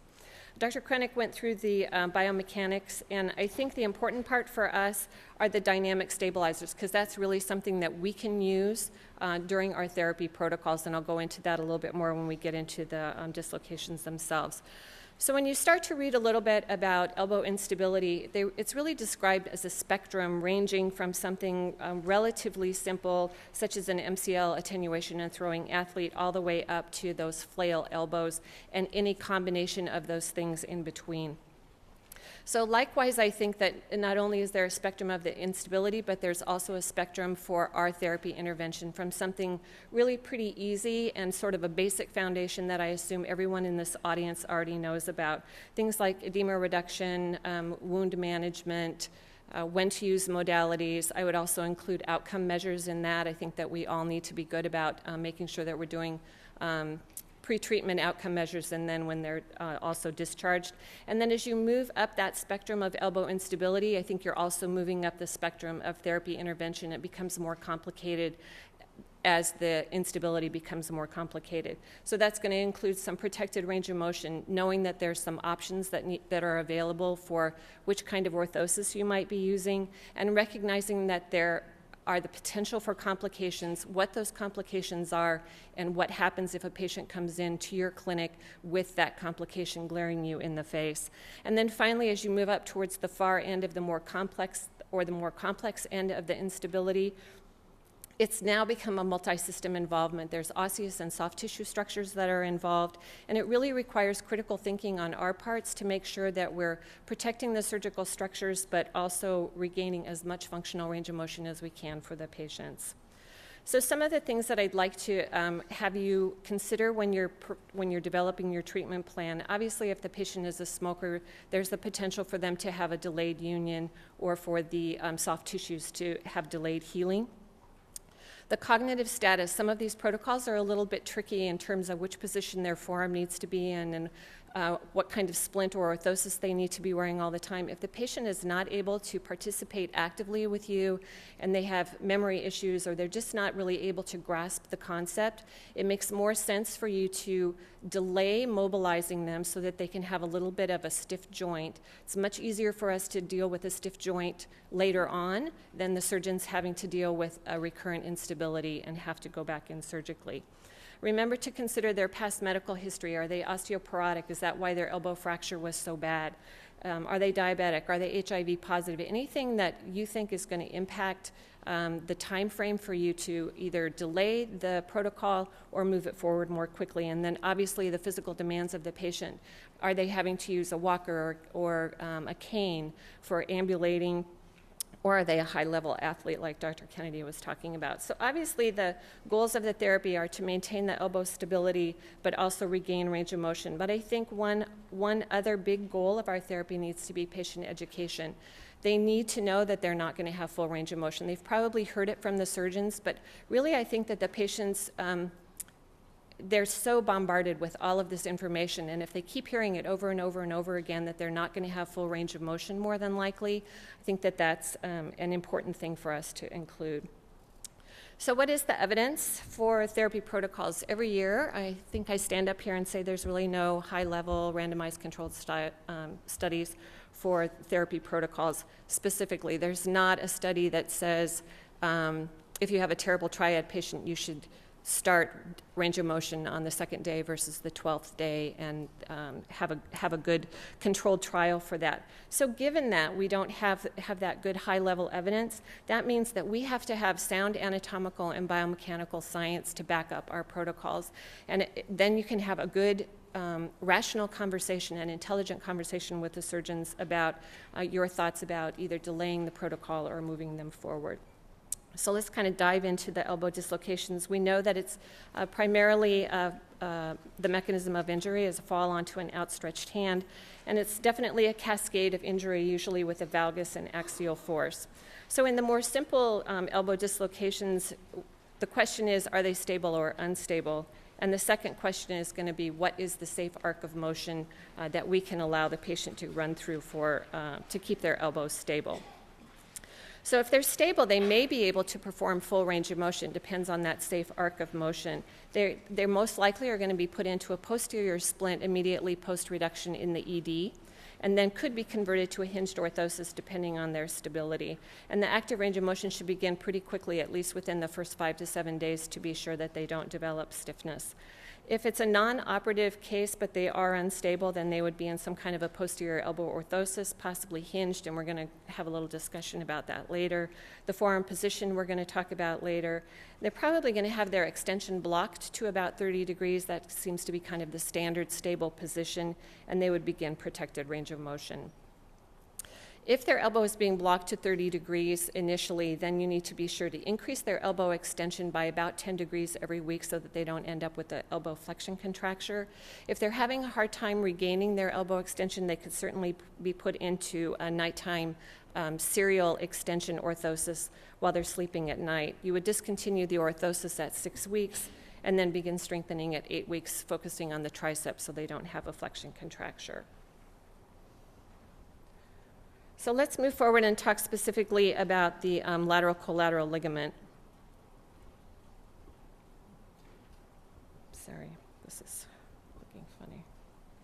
So the post-op protocols for the lateral ulnar collateral ligament would include orthosis fabrication or splint fitting. And for those of you in the audience who aren't aware of the difference. Orthosis is considered to be a custom fabricated appliance, and the splints are considered to be prefabricated. So a blood sew, for example, would be considered a splint. And that's kind of coming from the American Society of Hand Therapists and also Medicare about what they reimburse for. So that transition's been going on for about a year. I still have a hard time making it. So if I say splint and it's custom fabricated, I mean orthosis. So early protected range of motion would begin within the first 2 days to 2 weeks, depending primarily on surgeon preference. Obviously, if they're coming in at 2 weeks, it probably means that the surgeon felt like maybe the repair wasn't as stout as they would like it to be, and they want to kind of let things gel a little bit more in there. So that means that their elbow is going to be pretty darn stiff when they first see you at the 2-week point. And then the wound care and edema reduction we're not really going to go into. So the position for the orthosis or the splint, the elbow would be flexed to between 90 and 120 degrees. There are references in some of the articles that I read that talk about 120 degrees of flexion. It seems a little extreme to me. Number one, I can't usually even get my patients to 90 degrees of flexion after they've had an elbow surgery. They're so swollen. The 120 degrees, I worry a little bit about the ulnar nerve, frankly. They're already swollen, and to keep them at 120 degrees seems a little bit extreme. It's definitely very stable. So, there may be a situation where you need to have that, but I just wanted to let you know that it's somewhere in the 90 to 120 degrees is recommended in the literature. And then an extension block, usually about 30 degrees, but again, it's going to go back to that question about what's the safe arc of motion. And then hinged versus static posterior, that's probably going to be driven by the surgeon's preference. I know that there are some surgeons who do not like to use hinged orthosis or splints at all. They feel like having the hinge on it makes it too loose, and it can actually rotate around the arm, and then it's actually going to increase the load on the repaired structures. So we're going to keep the forearm in pronation with both the splints and the exercises. And I know that it's a little bit confusing about why the position of pronation versus supination, and that's something that we're going to show you with the cadaver lab. So I'm not going to spend a lot of time going into that, just because I think it's better for you to just be able to see it. There are some authors that recommend when you're making the orthosis to put the wrist in slight extension, and this goes back to the anatomy. Remember that the common extensors are coming right there. It's almost a confluence of tissue where the common extensors and the lateral collateral ligament complex are. So it really makes sense to put the wrist in a little bit of extension to just put everything on slack in the area where they had surgery. So just some examples of splint or custom fabricated hinged or posterior orthosis. And Wolf et al. In the Journal of Hand Therapy in 2006 described a protected range of motion protocol for lateral collateral ligament repair. The patient is in a supine position using gravity-assisted flexion and active assistive extension. If you know that the patient has that full 30 degrees of motion, which my patients never can get to that blocking spot initially, but if that were the case, then you might need to have them have a little blocking orthosis to protect them from going beyond that safe arc of motion, or just leave them in the hinged orthosis if that's what they're using. Again, the forearm is going to be in full pronation when they're moving their elbow into extension to maintain the stability. And if you're doing the forearm rotation, the elbow needs to be at 90 degrees of flexion. So Natalia, our PT assistant, was kind enough to be a model for me because I didn't have a elbow instability patient while I was developing this lecture. So she's in a supine position. Note the forearm is in pronation. She's doing gravity-assisted flexion, and then she would use her left arm to do active assistive extension. Here's one of the key points for you. No shoulder abduction with a lateral collateral ligament. Puts varus stress onto the elbow and puts the surgical repair site at risk. So I think this is one of those spots where patient education is really critical for us. All of our activities of daily living are with our shoulder in abduction, where you're trying to put on a coat, you're trying to reach for something, you're trying to shampoo your hair. So all of those things, we need to have that discussion with the patients. Also for sleeping, Pipicelli in 2011 has an article that shows these positions that you don't want to have the patient in while they're sleeping, and they actually recommend just using this posterior gutter orthosis while they're sleeping. I think that we're just as well served to leave them in their hinged orthosis or their posterior orthosis if that's what they're in, and just talk about good pillow placement for them, including the posterior or lying supine or laying in a side-lying position. Obviously, we're going to do shoulder, wrist, and digit range of motion as well. Coonrad et al. In the Journal of Shoulder and Elbow Surgery in 2005 described a drop sign, which was thought to be a precursor to recurrent subluxation. And when you look at a lateral x-ray, there's a greater than 4 millimeter space at the ulnar humeral joint. Duckworth et al. Took it a step further in 2008 with 23 patients who all presented with a drop sign. And instead of going back and immediately doing surgery, they had them strengthen their dynamic stabilizers. So they were doing active and isometric strengthening of the elbow flexors and extensors and absolutely keeping their shoulder in at adducted position, not allowing any varus stress onto the shoulder. And none of those patients had to go back in for any recurrent or any reconstructive surgery for their recurrent instability. So I think that's important for us. That's something that we can really take away from this today, is using those dynamic stabilizers. But there are also additional implications for us as therapists with the drop sign. So if we're working on elbow extension, there's going to be a hinge effect for the olecranon on the humerus. Likewise, if you're working on flexion, look what happens here. There's another hinged effect. So if your patient is coming in and they're complaining of really sharp pain with end range of motion greater than what you normally would see with someone who that you've seen in the past that has an elbow injury, I think that warrants a phone call to the surgeons just to make sure that they're not heading down a bad path. So let's move really way forward onto the spectrum and talk about terrible triads. And I chose this because everything that we would do for a terrible triad, you would also do for just the more simple fracture dislocations. So we know what the terrible triad is. It's the elbow dislocation with either the lateral, the medial, or both collateral ligaments. The anterior capsule is involved, the radial head, and the coronoid fracture. If the patient has to have a radial head arthroplasty, that does not mean that you cannot do forearm rotation. In fact, you should be sure that you're doing forearm rotation. Remember to keep the elbow flexed to 90 degrees. And then just a little sidelight about the coronoid fractures. Dr. Hanel talked about this as well, but if they have a greater than 50%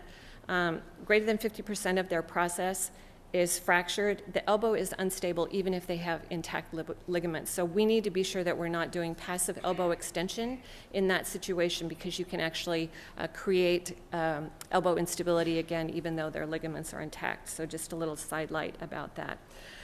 Dr. Hanel talked about the hinged external fixator. If the surgeons find that the elbow is unstable in the operating room, then they may have to use a hinged external fixator. The beauty of it is that it's allowing us to begin early active range of motion rather than just locking them down into a cast for a number of weeks. So there's a variety of post-op rehab protocols that are in the literature. None of them are specifically about the therapy protocols. They're all about the surgical procedures, and then almost as an addendum, they talk about what the rehab protocol was. But in all of the articles, they talk about what their post-op rehab programs are.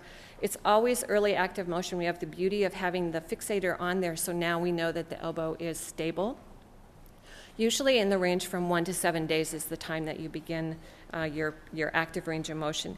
And this again is towards that more complex end of the spectrum of instability and of therapy intervention. So that means now we also have to deal with the osseous structures, the soft tissue structures, and now we have pin sites that we need to deal with as well, and we want to be sure to avoid any infection in that area. So we use full-strength hydrogen peroxide on the pin sites 1 to 2 times per day just to keep the infection to a minimum.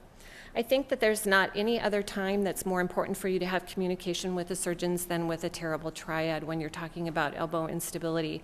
And I know for those of you that are in private practice, it can be really hard to get in touch with the surgeons, but at the very least, I think that you should have a copy of the surgical report, because you're not going to know if you have a referral that says right elbow, terrible triad, evaluate and treat. How are you going to know what position to put their forearm in the orthosis? Do you put them in pronation? Do you put them in supination? And I cannot imagine any surgeon who would spend the time to reconstruct an elbow that would look like this on the operating room table to not be specific about what position they want it to be in, but I don't know. Maybe there are some surgeons who wouldn't be specific. So at the very least, I would recommend that you get the surgical report from the surgeon's office. So the post-op treatment for the terrible triad, we're going to do protected early range of motion. Again, very similar to what you were doing for the lateral collateral ligament. The difference is going to be if it was lateral or a medial collateral ligament that was torn. So both the orthosis or the splint and the range of motion, the protected range of motion that you would do with elbow extension, the lateral collateral ligament is always going to be in pronation. The medial collateral is always going to be in supination, and if it was both ligaments, then the forearm should be in a neutral position. And then again, proximal and distal joint mobility, and double checking their neurovascular status when they first come out, and really keeping a close watch on that. So the terrible triad is an opportunity for us to not only use the dynamic stabilizers of the elbow flexors and extensors, but also the wrist and digit flexor and extensors. So at somewhere in the range from 2 to 4 weeks, it's fine for you to begin strengthening the wrist extensors and finger extensors if it's a lateral, collateral, and if it's a medial, you want to strengthen the wrist and digit flexors. And as Dr. Kennedy said, you know, now when they're reconstructing the medial collateral ligament, they're starting strengthening on day one, really for those high-level athletes. So something that I think we need to add into our treatment plan. Again, you're going to do protected range of motion. Liu et al. In the Journal of Trauma in 2001 had 14 patients that they had elbow instability, and they actually, the paper is out of Taiwan, they actually fabricated this sort of hinged orthosis. This is a bar that the patient adjusts themselves and they move themselves through flexion and extension through a comfortable range of motion. And the results of that study where they had a 116-degree arc of motion at, I think, 6 months post-op, which is pretty impressive because usually if we can get a 100-degree arc of motion from 30 to 130, we're pretty darn happy. So 116 degrees is pretty impressive. Some things that I would like to talk to you about, you know, this isn't a lecture about joint stiffness, but I don't think that you can talk about terrible triads without also talking about joint stiffness a little bit. So some things that I really want you to think about are the total end range time that has been described by Ken Flowers and Paul Listeo. So if you're not familiar with that, all of my references that I use today are at the end of my handout, so there's a reference there for that. It's basically talking about how much time are you holding the stiff joint at its end range. And I am here to tell you 15 minutes of total end range time in a static progressive splint is not going to change a stiff joint no matter what. So I would ask you to consider that. Also think about the phases of wound healing.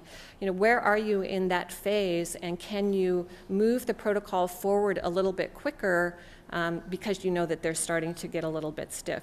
Obviously, we want to try to avoid inflammation or any aggressive range of motion, and you want to be sure to confirm joint stability with the surgeon before you take it the next step and try to start putting different kinds of splints or orthosis on. So just some examples of flexion and extension splints and orthosis. Sakaris in 2005 in the Journal of Hand Therapy compared the flexion cuff for elbow flexion versus a hinge static progressive turnbuckle orthosis. And basically, it comes down to one thing. What's their range of motion? What's their elbow flexion range of motion? If they have less than 110 degrees of elbow flexion, they should not be in an elbow flexion cuff because you're putting more compressive forces on the elbow rather than rotatory. So if they have greater than 110 degrees, it's fine for you to use the flexion cuff. If it's less than 110 degrees, then they probably need to be in some kind of a hinged static progressive orthosis if necessary. Chinchalkar in 2009 did a mathematical analysis of comparing a regular static progressive orthosis for extension to a 3-point static progressive. The only thing they did different for the 3-point, they just added this strap onto the posterior surface of the elbow. And they found that this is more effective for those final, 15 or 20, 25 degrees that you can't get towards the end of the rehab process. So we tend not to use turnbuckle splints or orthosis in our department. I custom fabricate kind of a dynamic static progressive orthosis. The key here is that these little hinges here are not tight, so that the two cuffs, proximal and distal, actually rotate on their own. They're kind of free-flowing. So if they lose a little bit of flexion throughout the day, you can still get them back into the splint because the cuffs are going to be adjustable. As far as CPM goes, obviously we're not going to put him in a CPM. Look at that position for the shoulder. It's putting too much varus stress initially after their surgical reconstruction. And there is really no evidence to show that a CPM in a stiff elbow, even after capsular release, is of any benefit. I'm not really going to talk too much about heterotopic ossification other than to remind you that it's if you're seeing terrible triad patients, you've probably seen somebody who has developed HO. And just that, be aware that a loss of range of motion compared to their previous visits is kind of a red flag, and that would be a reason for you to call the surgeon. Some other things to consider: if they have any signs of instability, they're coming into you with any crepitus, clicking, clunking. If the patient's apprehension level seems to be greater, if they just, like Dr. Hanel said, they're coming in and saying, it just doesn't feel right, that definitely is a reason to call the surgeon. And then obviously if there's any signs of any ulnar nerve difficulties. So as far as the total elbow arthroplasty go, there's really two things that I think you need to be aware of. You need to know the status of the triceps, and you really need to know if it was a linked or an unlinked implant. If it's linked, it's pretty inherently stable, and you're really not going to have to worry too much about protected positions and all of those other kinds of things that you were having to deal with the ligament reconstruction. And then the status of the triceps, as Dr. Kinetic said, they're trying to do more triceps sparing techniques, but can't always do that. So you definitely need to be aware of the surgical procedure for that. And again, patient education, I think, is important. They're going to have permanent lifting restrictions. And so we really need to make sure that the patients are fully aware of this so that we can try and preserve that arthroplasty as long as we possibly can, so Dr. Hanel doesn't have to go back in and replace them. So the protocol is pretty straightforward. It's just beginning at 1 week post-op. I think it just makes sense to do that gravity-assisted flexion and active assistive extension. Here's the important part: if they did not have a triceps sparing technique, they cannot do any passive elbow flexion or resisted elbow extension for 6 weeks post-op. And they just kind of advance them forward. They're really pretty darn easy to treat. They may have a posterior orthosis just for protection, but there are some surgeons who prefer that the patients not use an orthosis at all.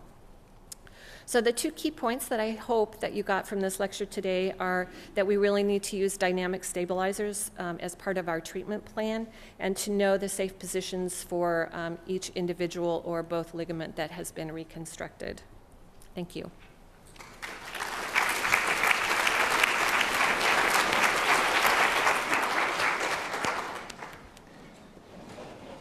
Thank you, Carol.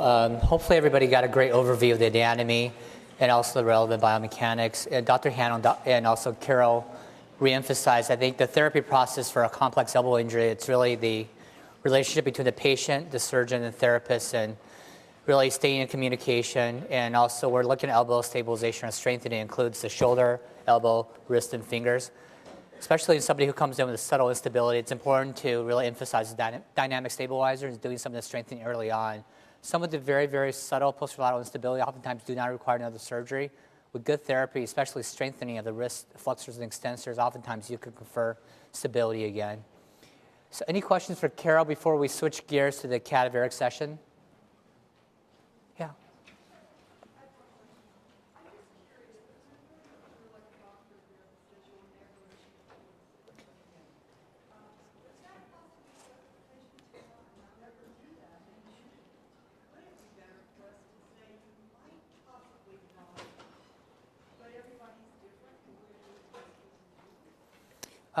I think for me, I treat quite a few elbow injuries in my practice as well. I think a lot of it's, so the question is, a lot of the emphasis is talked about not being able to achieve full extension, and that's part of the message we're conveying to the patient. Is there a concern that patients have that thought in their head and they don't try and achieve full extension? And is that something that perhaps could be detrimental to patients' recovery? And certainly in a complex elbow injury or revision surgery, a part of it is the expectation and setting realistic expectations for the patient.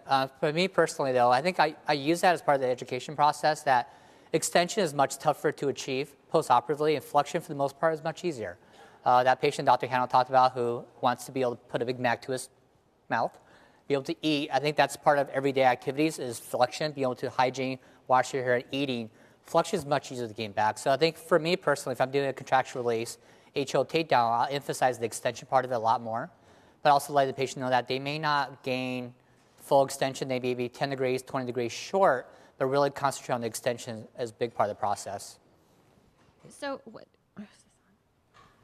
what I usually tell my patients when I'm talking to them about what their available range of motion is, I tell them, you know, the surgeons are going to tell us 30 to 130, and they're going to be happy with that. So here's the plan. We're going to shoot for 100% of your range of motion so that we're sure that we've given it absolutely everything that we can possibly give it.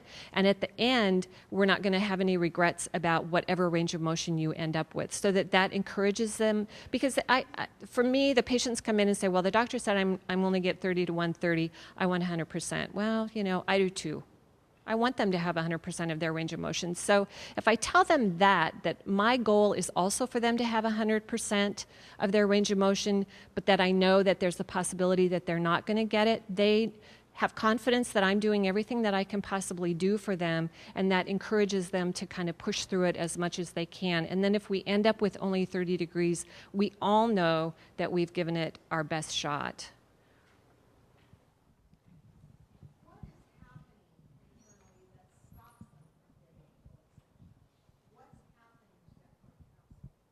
I think Dr. Hanno talks about the various structures that are involved in stiffness after a elbow replacement, after a terrible trial, distal humerus. I think part of the postoperative process, there is a short period of immobilization, so you have contracture of the joint capsule. And so hopefully some of the anatomic dissections, you'll be able to see a little bit of that. But your ligamentous structures are also contracted. And a big part of a HO takedown or contracture release, we're actually releasing the brachialis anteriorly and the triceps posteriorly. So you have quite a bit of scarring between the musculature and the joint capsule and also ligamentous structures. And oftentimes you may have some post-traumatic changes, especially in that olecranon fossa. So oftentimes we'll see a loss of extension. You'll see either fibrotic tissue or some loose bodies in there. That's something we could address either with open surgery or arthroscopically. You can actually go in there, remove the loose bodies, and we oftentimes trim the tip of the olecranon.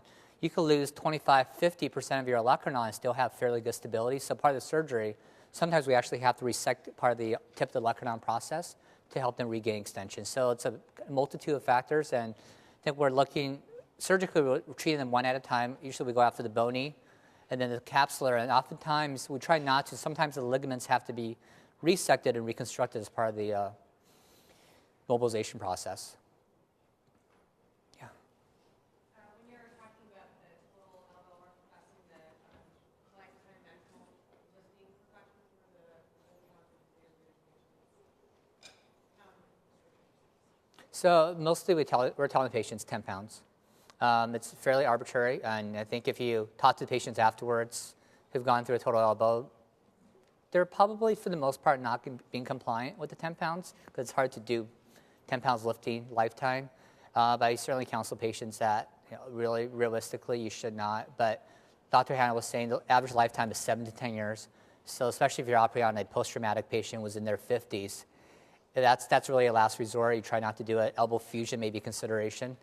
But if you do end up with an elbow arthroplasty, you may be looking at revision surgery 7, 10, 15 years down the road. And last question, we're going to switch to the cadaveric session.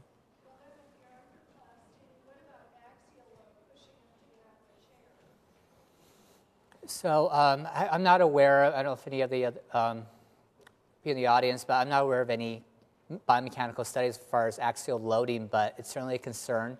I think for the most part, we're looking at more lifting because it is a hinge joint. So you'll see wear of the bushings. Oftentimes, the failure mode is periprosthetic fractures, proximal or distal to your arthroplasty. So we're not really seeing too many failures from axial loading, but more from a bending force. Any comments, Carol?